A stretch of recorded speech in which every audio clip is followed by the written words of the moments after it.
Is that one on? That one's on, okay, back here. Uh-uh. Good morning, we have got a lot of visitors today.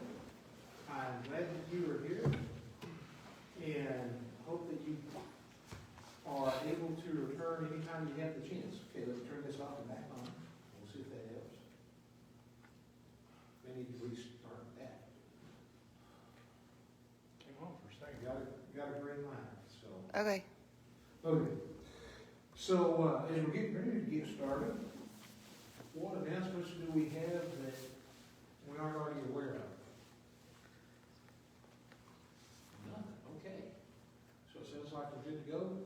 Bobby's funeral is going to, or celebration, is going to be Saturday at 2:30? 2. At 2. Pray that our kids can get in from Ohio to, I don't think, some of the planes are not flying from Dallas to Midland, so they might have to rent a car. Okay. So Patsy said, pray that the kids can get here from Ohio. With the government shutdown and the FAA canceling flights, it's causing issues. And for sure, from Dallas on to Midland, trouble getting here. So pray that travel will be smooth. And are they Ohio State fans? I'm sure they are. So make sure that Ohio State's game is scheduled another time. Yeah. Anyway, anyone have anything other than that?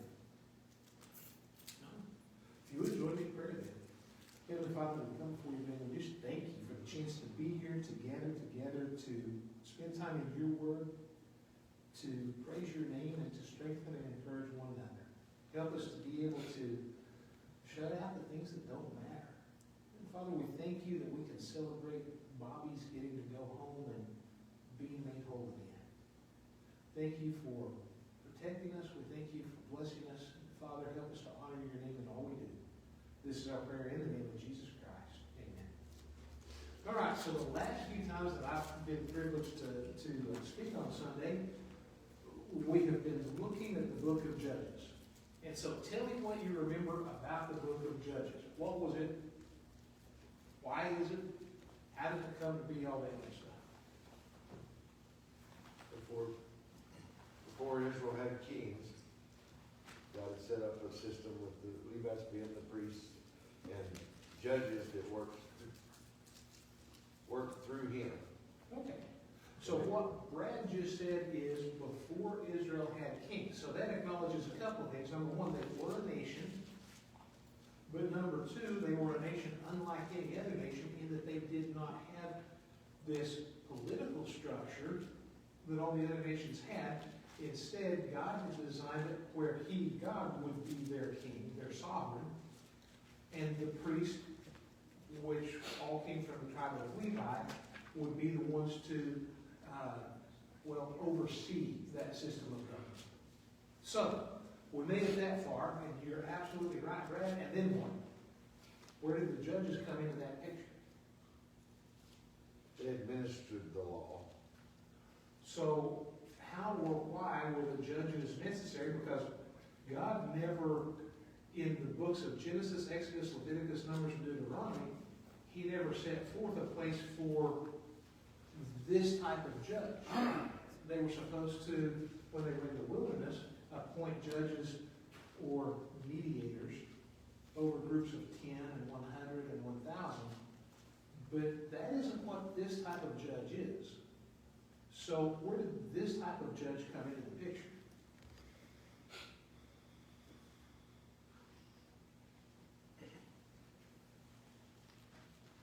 Okay, so maybe a better question then would be the judges in the book of Judges, if they weren't the mediators that were laid out back over in the book of Exodus and then expanded on in the books of Leviticus and Numbers and Deuteronomy, if they weren't that type of mediator, arbiter, whatever, what were these judges in the book of Judges? They're kind of a ruler in place of a king. Kind of a ruler in place of a king, yes. With some exceptional differences. For example, a king has the authority and the ability to decree, and they can decree different things. let's say, a law that says, on the second Friday of every month, people are only to wear the color green. And if anybody doesn't wear the color green, then they have to pay a $10 fine. And a king could do that. Silly as it is, they have the authority and the right that they could do that. Well, the judges didn't. Okay? A king has the right and the authority to levy taxes and to collect taxes. These folks didn't. What would be the purpose of taxes? From the government. To fund the government and the ability to run a government to do things like build infrastructure, roads, raise an army, pay debts, buy land, look for the general welfare of the people. Well, if these people didn't have that ability, then what was their authority?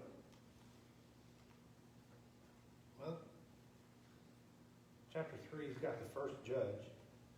Okay? His name is Othniel.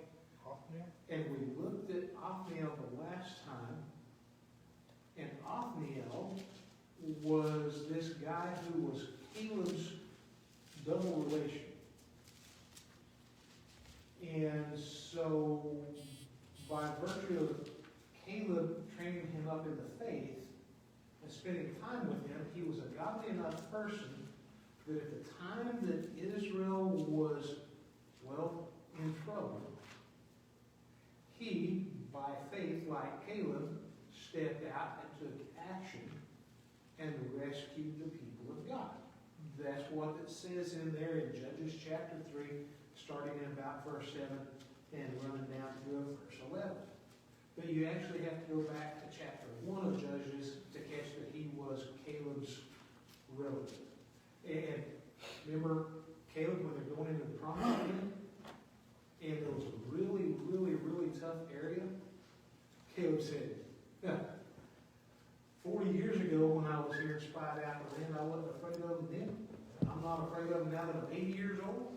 And I'm just as tough as I was back then. Let me out. And so he received that land because by faith he took action. Well, now we're down the road long enough that the Israelites are in the land. There's a really tough area. And Caleb said, whoever takes that, I'll give my daughter in marriage. So first he was Caleb's nephew, son of his brother, and then he married Caleb's daughter. So he's his son-in-law and his nephew, all in one. Okay? But what was his authority?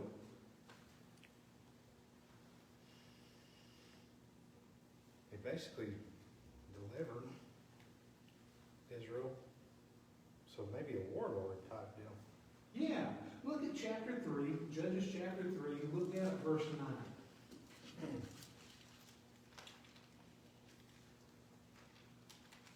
Somebody read that for me. When the children of Israel cried out to the Lord raised up a deliverer for the children of Israel, who delivered them, Othniel, son of Kenza, Caleb's younger brother. So, first off, the authority came from God. It wasn't from his own decision. But then again, it was. He had been faithful, and because he was faithful, God chose him and appointed him to be a judge. Not an arbiter between him and someone else or between two people that had a disagreement, but between God's people and the oppressors. He was a deliverer. And so that's the type of judge. But then it says that he reigned, or the land had peace for 40 years because of the influence of this person. So he didn't reign like a king. He wasn't a sovereign over the land. He didn't make laws, but he set the example by the actions that he took and the life that he lived. Make sense? Okay.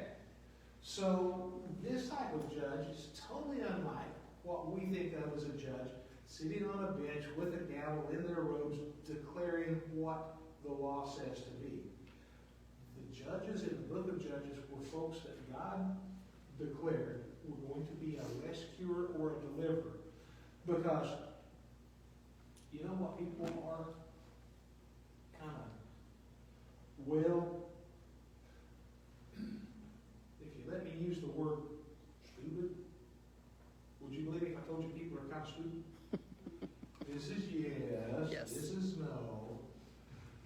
of stupid. And they don't learn.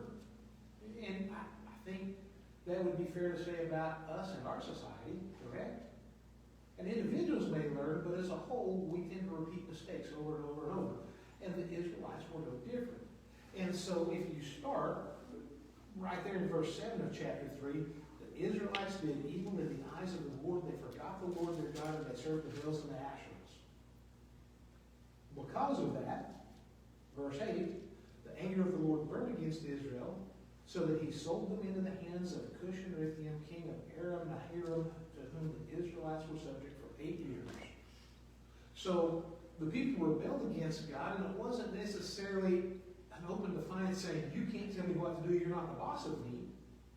So much as it was just they became complacent. We have everything we need. We're living in this land flowing with milk and honey. We've got houses we didn't build. We've got crops we didn't raise. Life is good. Look at us.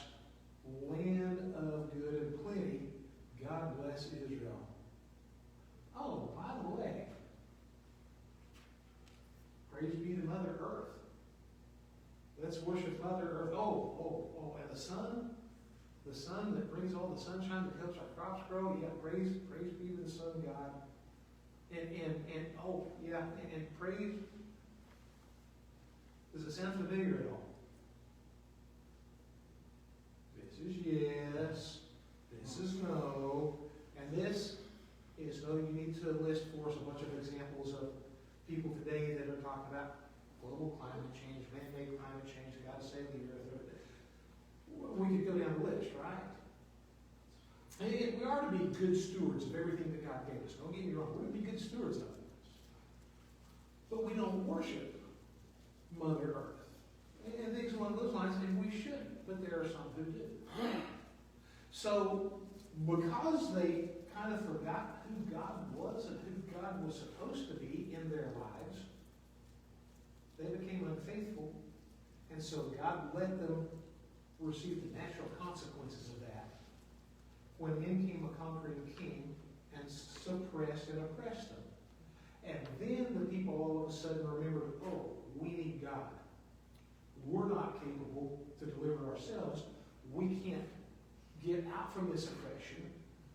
We need somebody more mighty than ourselves. God help. And God sent a deliverer. And in that case, it was Othniel. And that pattern repeats itself about once every generation. We okay so far? So now, what were the qualifications of Othniel? He was Caleb's nephew and Caleb's son-in-law. What were his qualifications? The Spirit of the Lord came on him?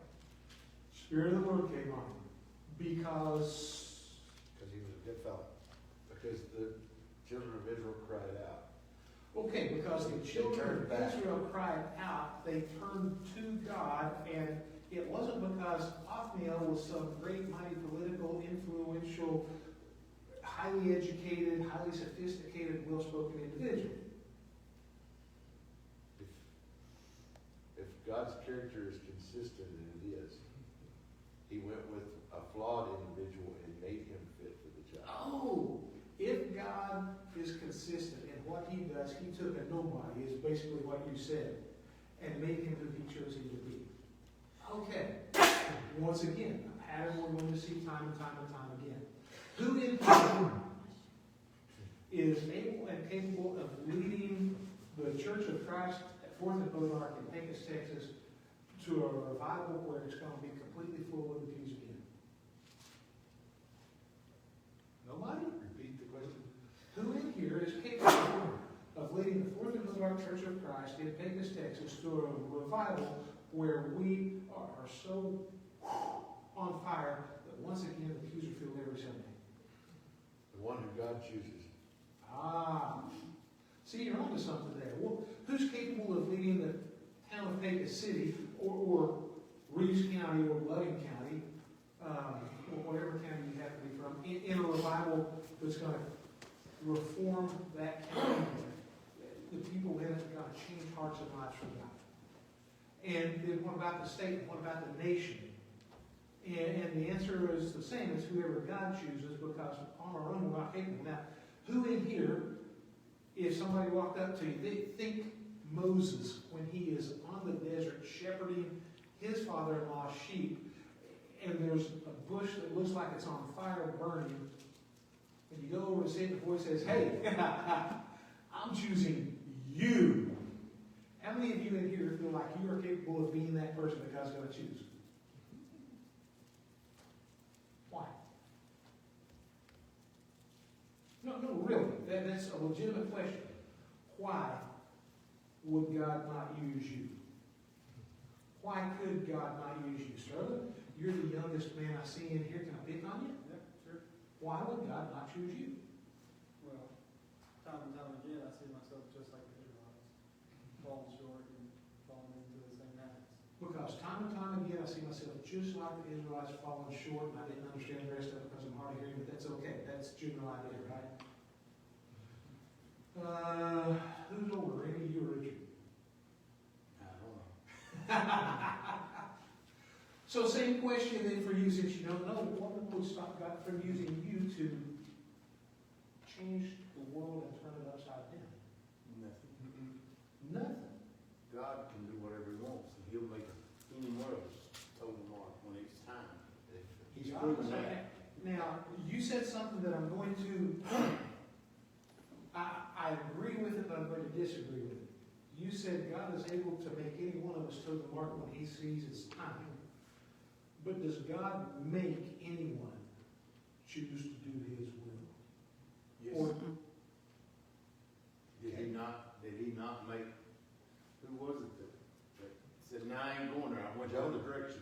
Jonah's one of them. One of the Jonah seven. made one, Moses Did would he be another. get his attention? He didn't make him, but he made him change his mind. Okay, He's so the only one that made him change his mind. he put things in the way to make him change his mind. That's right. Okay. So, as a general rule, God is going to use those who are willing and who are prepared. And you don't get prepared by just, well, nobody ever won the World Series or the Super Bowl or anything else by waking up one morning and deciding, today I'm going to win the Super Bowl or the World Series. They spent years of training and practice, and the same seems to be true for the pattern of people that God uses. It's people who are already seeking after God, that God then polishes and brings to the point that they are most effective. Does that sound fair? Anyone want to disagree? But in God's time. But in God's time. That's right. Moses killed a man 40 years too in soon. God's name. Well, I mean, more or less. Yes. He was protecting God's people. Yes. But it took about 40 years for God to call him back into service, Yes. which in our book is a long time. Well, all of us that are old enough, you're off the books, Harold. All of us that are old enough, look back in life 40 years ago. And ask yourself, are you more useful and more willing to do what God asked today than you were 40 years ago? Depends on what he's asking. Do what? Depends on what he's asking. Depends on what he's asking. See, a lot of times that growing up in maturity changes things. But let's go ahead and get to our next judge. And that is found in Judges chapter 3, starting in verse 12. And it starts off like this. Once again, the Israelites did evil in the eyes of the Lord. Oh. How many of us are surprised at that? We're 40 years down the road. That's what it said in the verse previous. 40 years down the road, after they had cried out to God before and God had delivered them, we go forward 40 years, and once again, Israel did what was evil in the eyes of the Lord. Big surprise, right? Oh, okay. And because they did this evil, the Lord gave Eglon, king of Moab, power over Israel. Getting the Ammonites and the Amalekites to join him, Eglon came and attacked Israel, and they took possession of the city of Palms. The Israelites were subject to Eglon, king of Moab, for 18 years. Now, today in our world, in our society, we don't understand what this means. But what what does it mean that he came and he took possession of and they were subject to? What does that mean? He was the king. He controlled. He was the king and he controlled them, but he was not their king. Now, today, we see a whole lot of conflict in Washington, D.C., politically speaking, because President Donald J. Trump has said, I am the President of the United States, and it is my job to look after their best interest over anybody else in the world. Yeah, but how many times do we give aid and or don't give somebody something if they do what we want them to do? Okay. I mean, do we not We did. exert our influence and power over other people's? Yes. Even Donald Trump, I mean, why are we blowing narco boats out of the water? Yes. I mean, there's method to that madness. He's wanting to weaken Maduro. Yes. I mean, it happens globally. We're So- doing the same things they did on a continental scale. Yes. We're going global with it. Yes. And so the picture is, leader has two sticks. One of them has a carrot tied to it that he's going to dangle in front of you to get you to go where he wants you to. And the other one is just a club to beat you senseless if you don't. Which one do you want, the carrot or the club? And that's the picture that Donald Trump is using today on a global scale, and people are losing their minds because of it. But in truth, it's been going on forever. And so when this guy, Edwin, was king, he was not their king. And he was looking out for the best interest of his people. And if you were one of the oppressed, that meant if he wanted or needed something you had, he was taking it, even if it was by force. Whether it was your young men to join his army, whether it was your crops to feed his army, whether it was your money to fund his army, whatever it was, if he wanted it, he was taking it, and you had no voice. You didn't get to vote. And if you objected, you would suffer the club rather than get the carrot. Yes? So now, imagine living like that in a time without refrigeration, without grocery stores and that kind of stuff. And you go out and, do we have any farmers here today? So you go out and it comes harvest time and you harvest your crops. And about the time you get them in the barn, here comes the army and they say, we need that. You say, well, what am I going to feed my cattle? He says, oh, you mean my cattle? Thank you for taking such good care of it for me this year.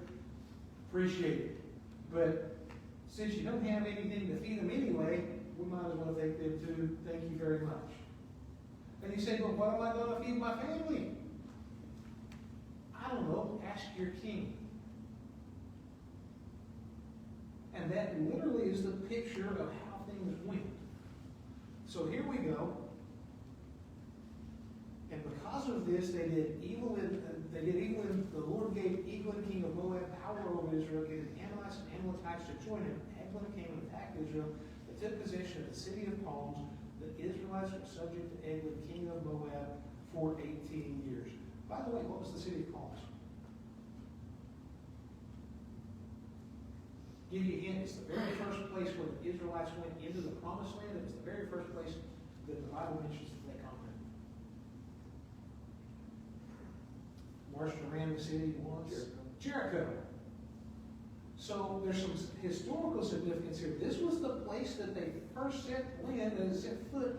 This was the place that they received first in the promise God had made them. And now all of a sudden it's taken over and subject to not just that, but the surrounding area by the bad guy. Verse 15, again the Israelites cried out to the Lord. Pattern. And he gave them a deliverer, Ahab, a left-handed man, the son of Gera, the Benjamite. So why in the world would the Bible mention that he was a left-handed man? It's not very common. Okay, it wasn't wasn't real common. At one point, way back when the people were marching through and conquering a nation, that there was a whole army of left-handed men who were all good with the sling. Never missed within a hair's breadth. But it's pretty uncommon. Why else? I know in fighting, if you're not aware that the guy's a lefty, he'll catch you by surprise because you're watching his right hand and the left hand hits you in the side of the face. Yes. Richard? Being left-handed, he could attack, and the left-handed sling man, everything be coming from this side, and they couldn't protect them with their shield. Yes, because if you have your shield on your left-hand side, because your sword's in your right hand, with that curve, if you've ever golfed or anything like that with a hook or a slice, you know that wall, that thing's going to be coming in from the other side. So that's why that was so important then. But a lot of people thought left-handedness was kind of a curse of God. You're backwards. You don't belong. You don't fit in. In our society today, think about this.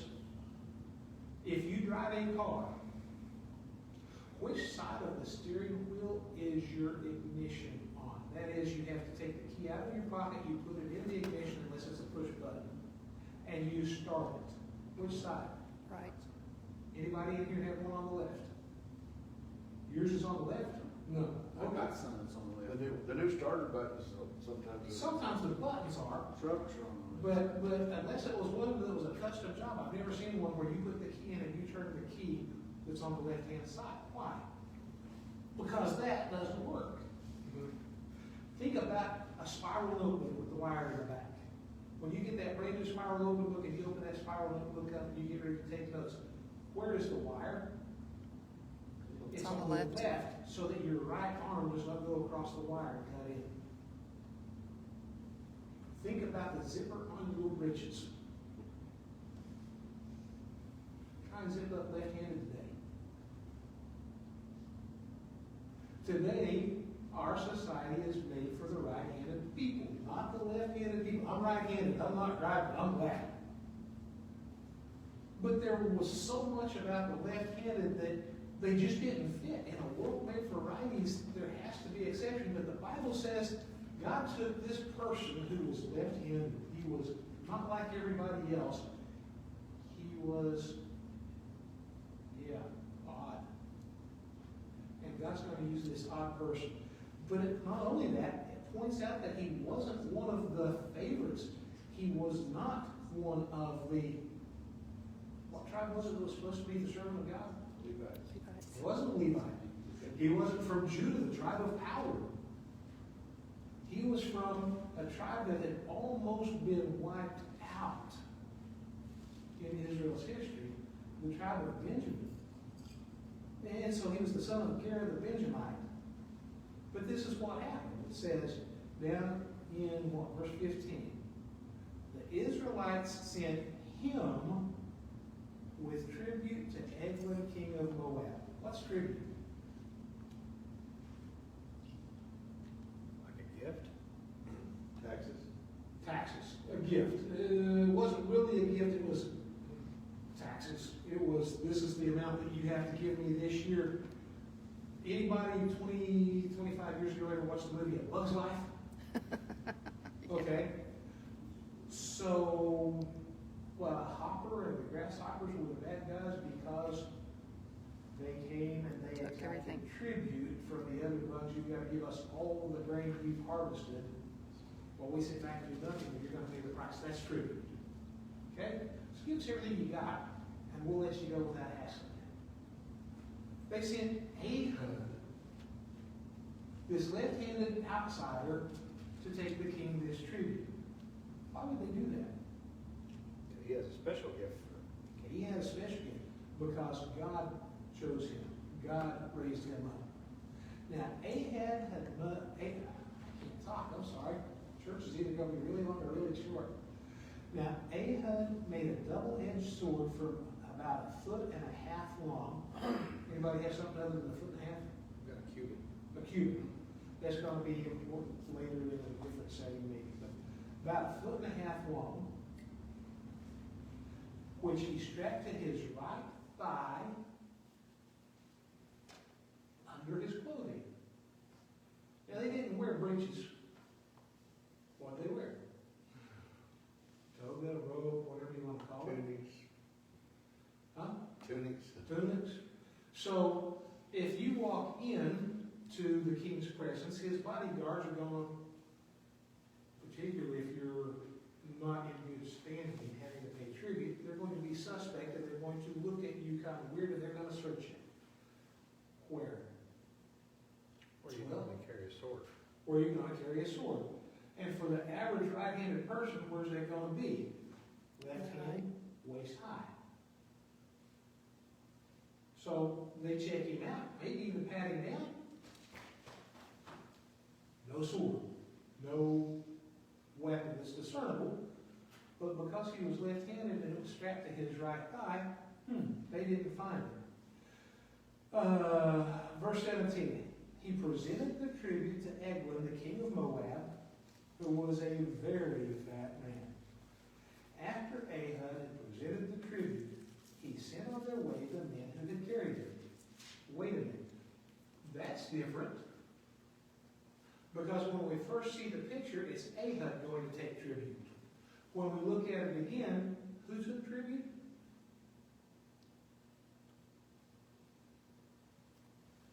He sent on their way, verse 18,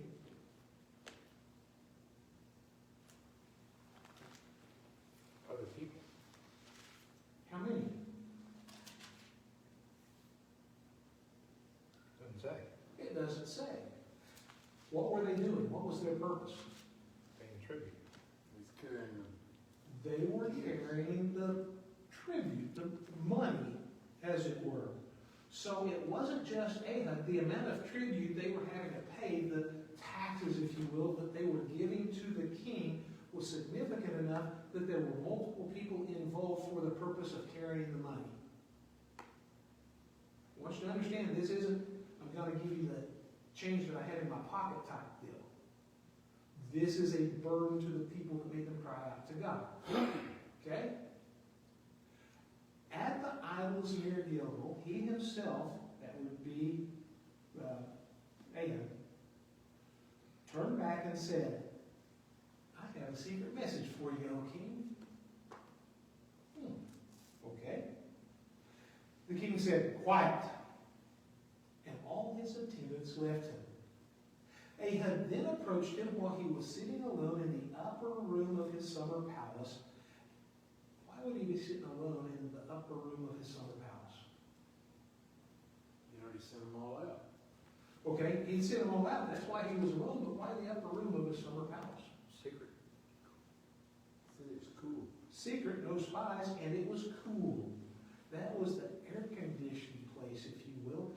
Did you know, and we've talked about this before, houses built in the 1920s where they didn't have air conditioning because it hadn't been invented yet, were built usually with windows that you could let down at the top and raise from the bottom. So on the sunny side of the house, you're going to lower the windows, and on the shaded side of the house, you're going to raise the windows, and so the cooler air is going to flow in here, and as it heats up through the house, it's going to exit here, and it creates an air current through the house that's cooler than the air in the house.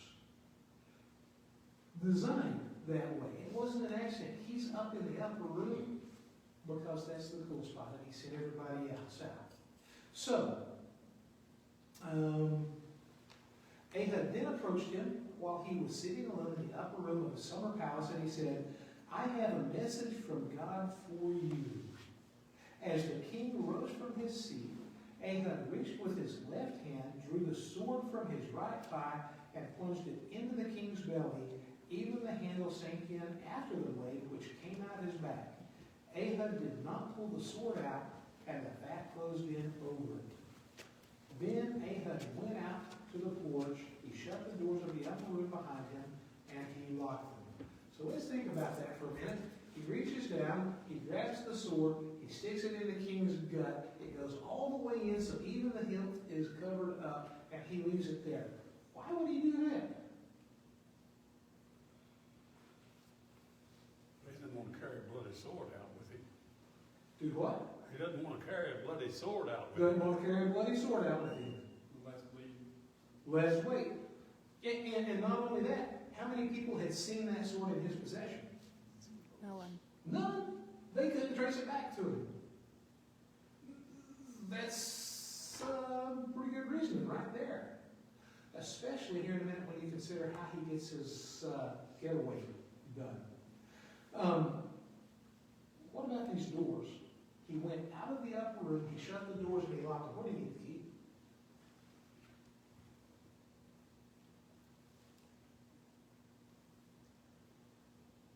Only one logical place, and that would be he took it from the king himself. Right? Either that or God provided him with the key. But no other way he would have had a key to the king's palace, especially his private upper room. But he took the key, he locked the door behind him. Okay. Now, verse 24. After he had gone, the servants came and found the doors of the upper room locked. They said, he must be relieving himself in the inner room of the house. Tell me, plain language. What's the thought? I thought he was going to the restroom in the cool room. They thought he was going to the bathroom using his thunder mug instead of whatever. Where had Ahab gone? It says in verse 26. While they waited, verse 26, Ahab got away. How? Where? Now, picture, the king said everybody go away, so they all left this upper room, this cool room. That means they were up here somewhere. Where would the servants of the king have gone? His bodyguard and the others. Where would they have gone? If they're not up here, they're down here. Ground level, maybe a second floor instead of a third floor. They're somewhere down here. How did Ahab get out of there without them noticing? All it says is he went and he passed by the idols.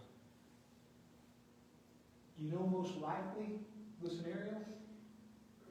Did you know castles used to up high? If you've ever seen a castle, they have gargoyles and that type of stuff. Do you know what the purpose was? Rain would go out to the moat.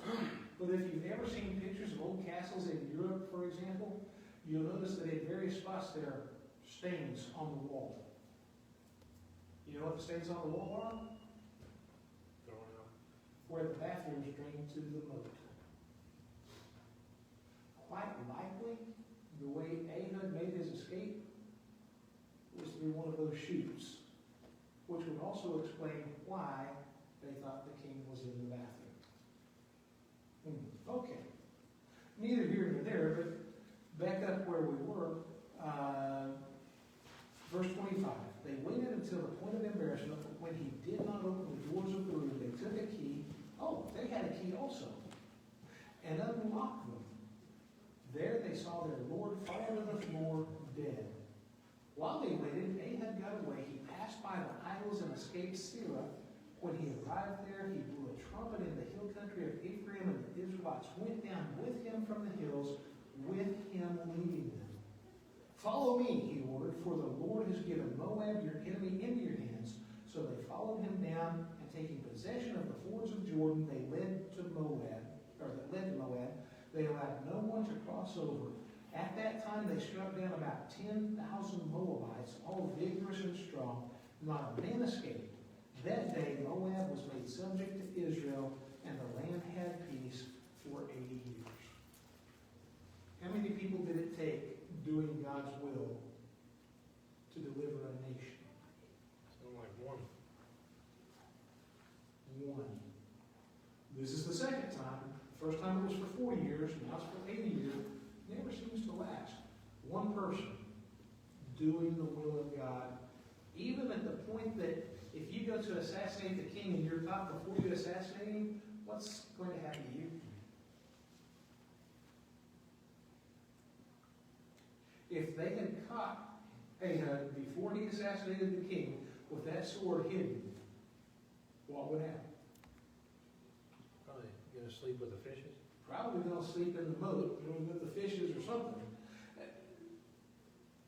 Even at the risk of your own life, are you willing to follow God and do what He says? One more while we're in the chapter, just to finish it up. After Ahab came Shamgar, son of Anath, who struck down 600 Philistines with an ox goad. What's an ox goad? But they grow up. They grow up in Similar to the club and the carrot. What's an ox goad? Stick. A stick. What kind of a stick? with a pointy end, A stick with a pointy end for the purpose of poking the ox in the butt. poking the ox in the eye to get him going when he wants to slow down while you're plowing the field. So 600 Philistines. Anybody ever heard of the Philistines before? Yeah. Samson whooped up on him. Yeah, Samson. Oh, Goliath. Goliath, he was a Philistine, right? Pituitary problem. Military problem with the Philistines, but either way, the Philistines were not nice folks. But this guy with a pointed stick killed 600 warriors and delivered the people. He too saved Israel. Would you be willing to face 600 people with a pointed stick in the name of God? You having the pointed stick, not them.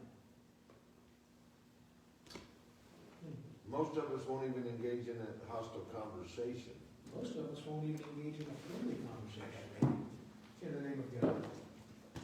Anyway, that's it for class, unless somebody has something else to add. All right, that's it. Thank you.